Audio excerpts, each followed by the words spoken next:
Utiliza las 3R. Reducir, reusar y reciclar.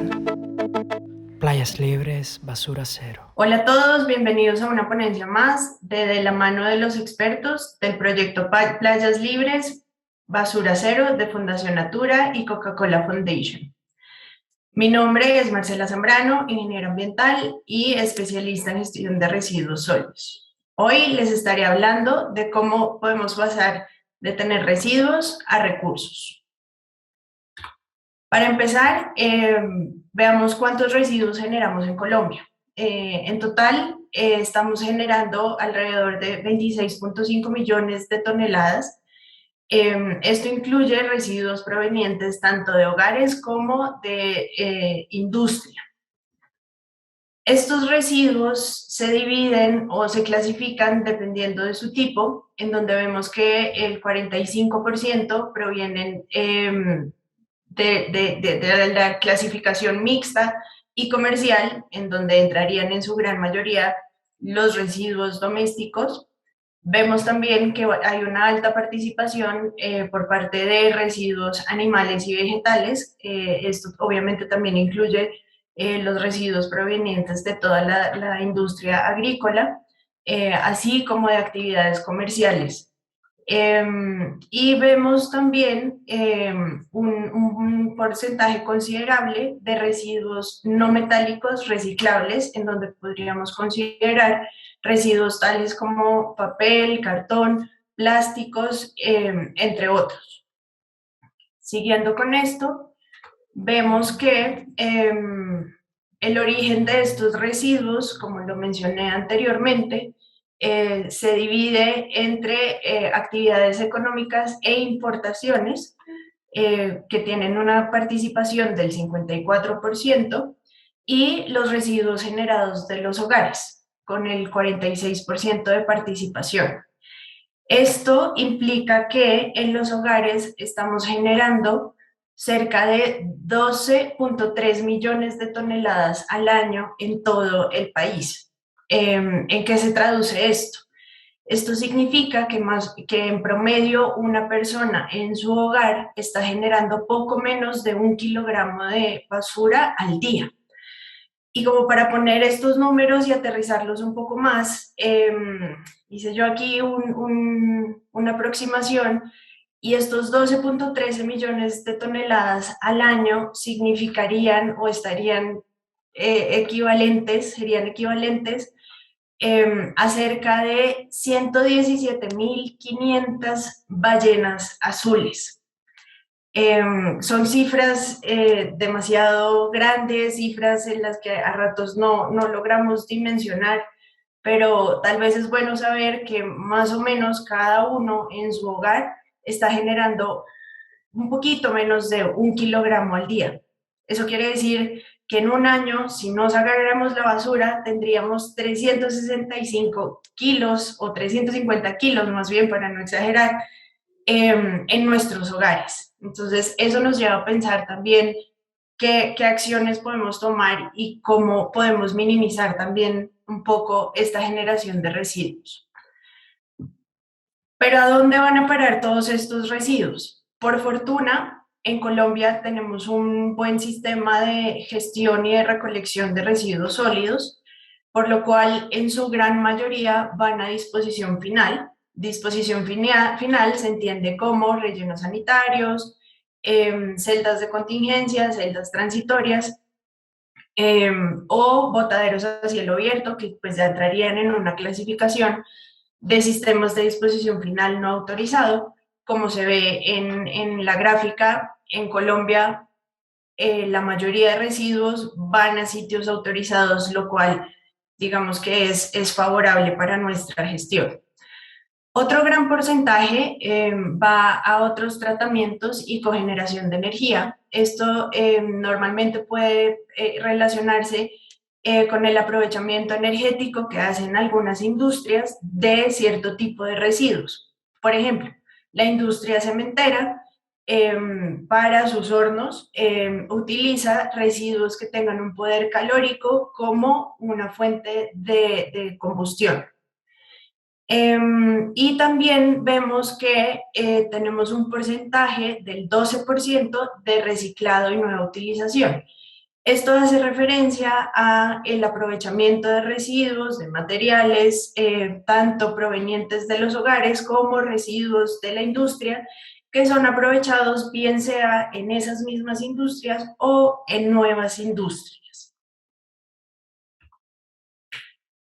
Y digamos que en los departamentos de nuestro interés y en donde tenemos andando el proyecto, vemos que en San Andrés se disponen menos de 140 toneladas de residuos al día. Esto quiere decir que en el relleno sanitario Magic Garden están llegando alrededor de 140 toneladas al día. Esto incluye actividades domésticas y obviamente actividades relacionadas con turismo. En el departamento de Sucre tenemos una disposición entre 140 y 600 toneladas al día. Aquí vale la pena considerar, no hay un único relleno sanitario, pero digamos que en los municipios de todo el departamento, eh, esa es como su generación o disposición de residuos. Lo mismo para el departamento del Chocó. ¿En qué varía esta generación? Pues, o esta disposición final, pues está vinculada al tipo de actividades que realizan los mismos departamentos, el tipo de población que tienen y pues obviamente la facilidad y acceso que tienen los municipios y las poblaciones al servicio público de aseo y recolección de residuos y disposición. Ok, ¿y qué podemos hacer nosotros desde nuestras casas y desde nuestro lugar para reducir un poco esa generación? Em, digamos que en el sector de residuos se sabe que el mejor residuo es el que no se genera. Obviamente a veces es imposible, pero sí podemos hacer acciones para reducir esta generación. Entonces, aquí les tengo 3 puntos clave con ciertos ejemplos para que ustedes también puedan implementarlos desde sus casas, desde sus trabajos y reduciendo también un poquito el volumen que podemos llegar a generar. Entonces, para empezar, desde nuestras casas podemos hacer compras al por mayor y a granel. Podemos pensar en comprar productos de aseo al por mayor, en donde vamos a disminuir la cantidad de envases y empaques que vamos a estar utilizando. Por ponerles un ejemplo, en el champú, una persona puede llegar a utilizar más o menos unas 7 botellas en el año. Eso quiere decir que si compramos en un volumen un poco más grande, podemos reducir el número de botellas que estamos usando en el año y por ende que estamos mandando a disposición final. Lo mismo aplica para los alimentos. Aquí en Colombia tenemos la facilidad de contar con las plazas de mercado y por fortuna estos sitios también pues venden tanto alimentos frescos como secos, como cereales, granos, que pueden ser comprados a granel. ¿Y esto qué significa? Que ustedes pueden hacer las compras del volumen y de la cantidad de producto que necesitan para que no se les vaya a echar a perder y para que obviamente esté bien conservado y bien almacenado. Y esto va a facilitar que reduzcamos toda la cantidad de empaques que están asociados a este tipo de alimentos. Para seguir, podemos reutilizar lo que ya tenemos en casa. Por ejemplo, podemos reutilizar frascos de vidrio, podemos utilizarlos para almacenar nuestros alimentos en la alacena sin necesidad de comprar cosas nuevas, usando lo que ya tenemos.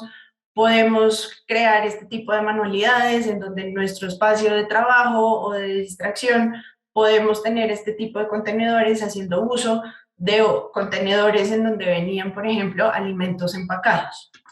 Y también podemos darle un segundo uso, en este caso, a botellas plásticas. Entonces vean que se pueden utilizar las tapas para almacenar justamente alimentos que vengan en bolsas o se pueden hacer otro tipo de manualidades Ya creo que también depende mucho como de la imaginación que pueda uno llegar a tener para hacer este tipo de reutilización.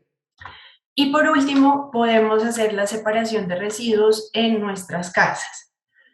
Como algunos saben, hace poco o recientemente el Ministerio de Ambiente empezó a implementar este tipo de separación de residuos, una clasificación de 3 colores, negro, verde y blanco, en donde la idea es justamente facilitar ese aprovechamiento de los residuos. Entonces, básicamente en la línea negra vamos a tener todo aquello que no podemos aprovechar, bien sea porque esté contaminado o porque no hay ningún tipo de aprovechamiento. Entonces aquí, por ejemplo, entran papeles higiénicos, servilletas, papeles y cartones engrasados, papeles metalizados, que son como los paqueticos de papas, que digamos que como son, vienen varias capas, su aprovechamiento es muy complejo. En la caneca verde o en la línea verde vamos a tener todo lo que son residuos orgánicos, entonces es todo lo que viene de nuestras cocinas, bien sea al momento de la preparación, cáscaras de fruta, de verduras o simplemente residuos de comida que podamos tener.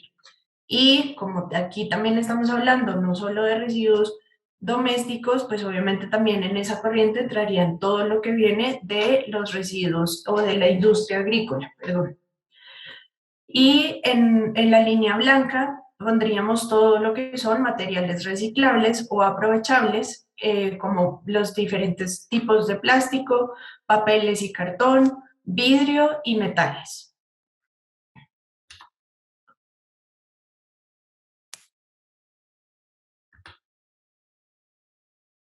Ok.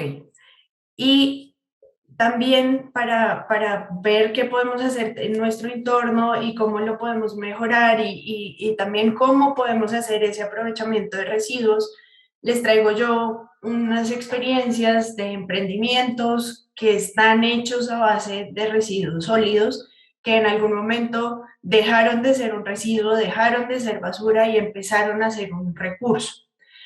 Entonces, en nuestro país, todos estos son casos nacionales, todo esto aplica para Colombia.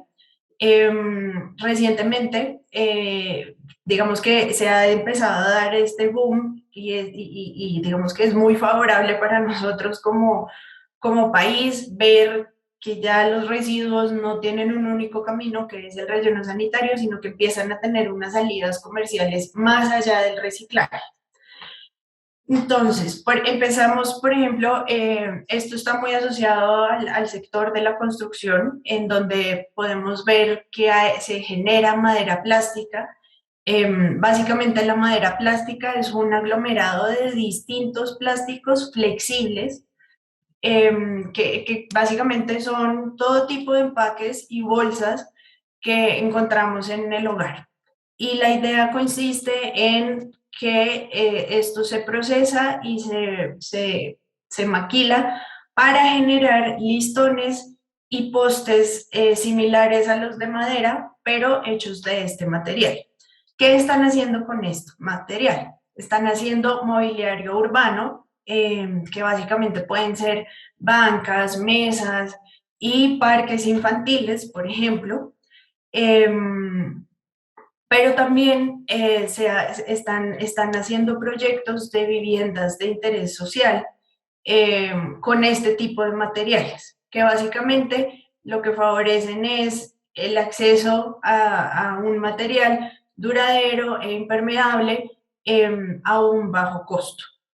Estas experiencias, digamos que ahorita tienen mucho auge, tanto en Bogotá como en Medellín, pero están empezando a expandirse también a otros territorios. Entonces, digamos que aquí mi invitación sería a investigar un poco cómo podríamos llegar a tener o a implementar este tipo de ideas y de tecnologías en nuestros territorios o aliarse con personas, empresas, fundaciones que ya lo están implementando y ver cómo poder hacer esta recolección para procesarlo en otros lados, por ejemplo.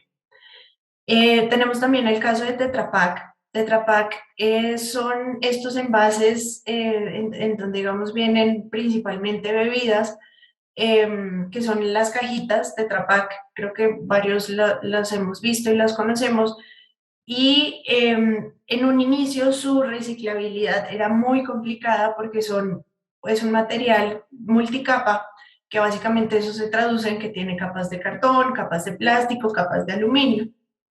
Y la separación de esas distintas capas, digamos que dificulta el proceso de reciclaje porque hace que el procesamiento sea mucho más costoso. Entonces, digamos que a lo largo de los años, lo que se ha venido haciendo es, en vez de elevar el costo de transformación separando las capas, se ha logrado un aglomerado. Es parecido a una madera aglomerada, en donde se generan paneles y superficies similares, por ejemplo, a un drywall o a una madera aglomerada, en donde pueden hacer obviamente distintos productos. Entonces aquí en las fotos vemos que se pueden hacer desde baldosas hasta pupitres, escritorios. También hay tejas hechas de este material y lo que favorecen pues obviamente es la reciclabilidad de este tipo de empaques, pero también tienen la ventaja que tienen una alta durabilidad. Entonces digamos que van a ser materiales que van a tener una vida útil muy extensa y por ende su disposición va a ser tardía.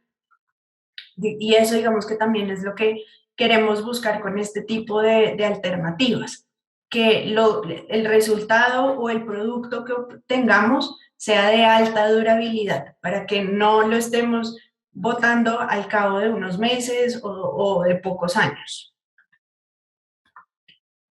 También tenemos casos un poco más artesanales, que igual funcionan muy bien y aplican muy bien. Entonces, por ejemplo, tenemos el caso de la producción de jabones a partir de aceite de cocina usado.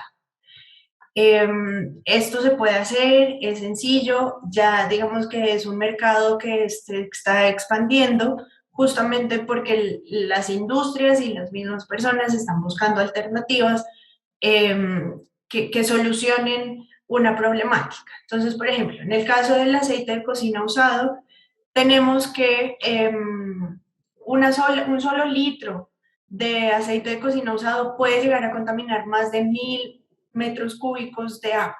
O sea, esto es muchísimo. Entonces aquí, digamos que la recomendación siempre es no disponer este tipo de residuos en la llave, en el fregadero, porque obviamente esto termina llegando a los cuerpos de agua, sino almacenarlo en botellas y después hacer su disposición.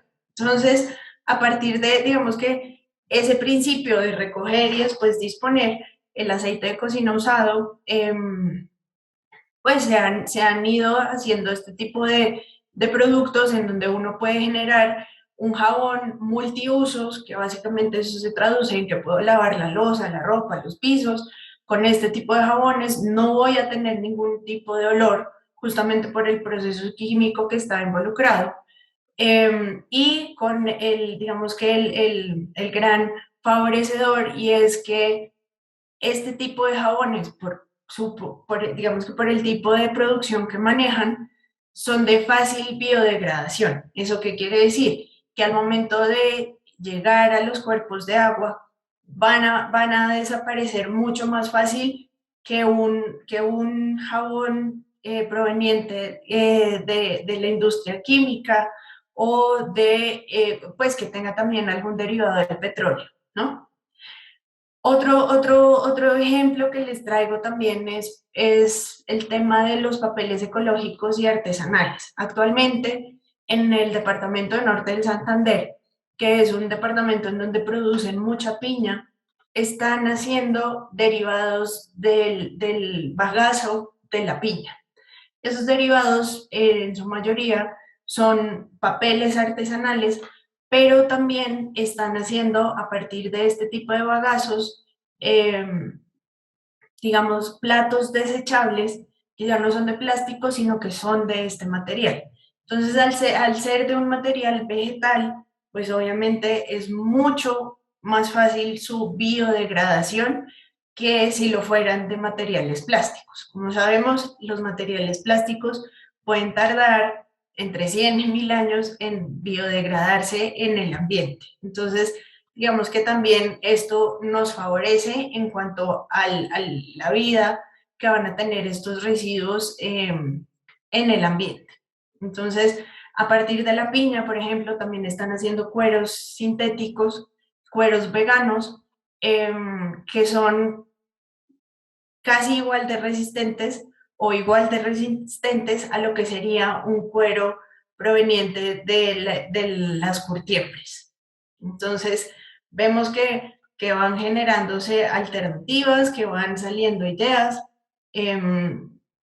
Y por último, quiero mostrarles también estos dos casos en donde también podemos generar ropa sostenible. Entonces, por ejemplo, tenemos suelas que vienen de el caucho de llantas o neumáticos viejos, o suelas que entonces necesariamente vienen también o que tienen un origen vegetal. Entonces, el cuero, el caucho natural lo mezclan, por ejemplo, con cascarilla de arroz y generan suelas de zapato. ¿Eso qué favorece? Pues favorece la biodegradabilidad de este tipo de materiales posteriormente en el ambiente.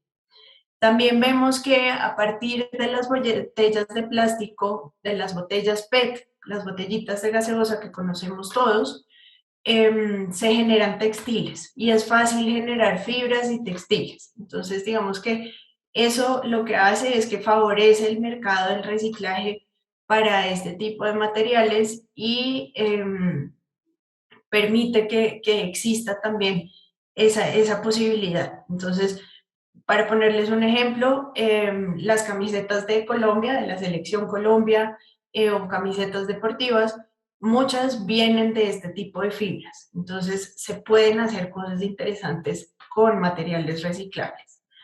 O la otra alternativa, como lo ven en las fotografías de abajo, es hacer una reutilización, darle una segunda vida a la ropa que ya tenemos. Entonces, bien sea reconfeccionándola en nuevas prendas o en nuevos artículos. Entonces, digamos que aquí en Colombia, por fortuna, tenemos a las modistas, a los sastres, a las abuelitas, que pueden ayudar con esto. ¿Y por qué? Porque la industria de la ropa, la industria de la moda es una de las industrias más contaminantes. Entonces, digamos que entre menos ropa tengamos que comprar, pues más vamos a aportar a reducir ese impacto que generamos. Y una última experiencia, una última alternativa está relacionada con mobiliario o muebles sostenibles. Entonces, básicamente es hacer muebles a partir de lo que ya tenemos. Entonces, pueden ver una mesa hecha con vigas de una construcción vieja, en donde esas vigas, en vez de ir a un relleno sanitario o ir a disposición final, lo que hacen es que las aprovechan, digamos que las procesan, las lijan, las pintan, las adecúan y generan con esto la tapa de una mesa que digamos va a tener obviamente por la calidad de este material, al ser madera pura, una vida útil muy larga. Entonces, veamos que a partir de residuos de la construcción o demolición podemos generar este tipo de mobiliarios y extender la vida útil de lo que antes era un residuo y ahora estamos convirtiendo en un recurso. Tenemos también, por ejemplo, el caso de esta silla, de esta poltrona, en donde si bien no son materiales reciclables, el concepto es que sean muebles desarmables. Entonces son muebles que podemos desarmar al momento de una mudanza, por ejemplo, y no tenemos que volver a cambiar de mobiliario cada vez que vamos a hacer una mudanza porque es o no cambiarlo del todo, pero digamos que podemos extender esa vida útil por la facilidad de transporte que tenemos con este tipo de productos. Obviamente también el diseño del producto busca que se gaste o que se aproveche al máximo cada una de las láminas de madera que emplea. Entonces, el residuo que generan es mínimo. Y siguiendo el ejemplo de la ropa, es también, en este caso ya no es reconfeccionar, sino más bien restaurar mobiliario que ya tengamos también en nuestras casas. Entonces, podemos lijarlo, podemos pintarlo, podemos ponerle distintos apliques y eso obviamente nos va a cambiar la apariencia del mueble y digamos que nos va a permitir no reemplazarlo, sino más bien actualizarlo y seguirlo teniendo por muchos años más. Entonces, estos son ejemplos en donde podemos ver cómo pasamos de tener un residuo o lo que era considerado antes un residuo y estamos volviéndolo un recurso para generar nuevos productos, un recurso que al final puede ser comercializable y puede ser financiable. Entonces, digamos que mi intención hoy era darles ideas, abrirles un poco la mente. Por favor, revisen qué tienen en su entorno, revisen cuáles son los residuos que más generan y, bueno, viendo estas ideas, pero también obviamente con su propia creatividad e ingenio, pueden evaluar qué otro tipo de alternativas o soluciones pueden tener. Espero que haya sido de todo su interés. Entiendo que estamos abiertos a preguntas, así que por favor no duden en dejárnoslas y con gusto se las estaremos respondiendo. Buen día para todos.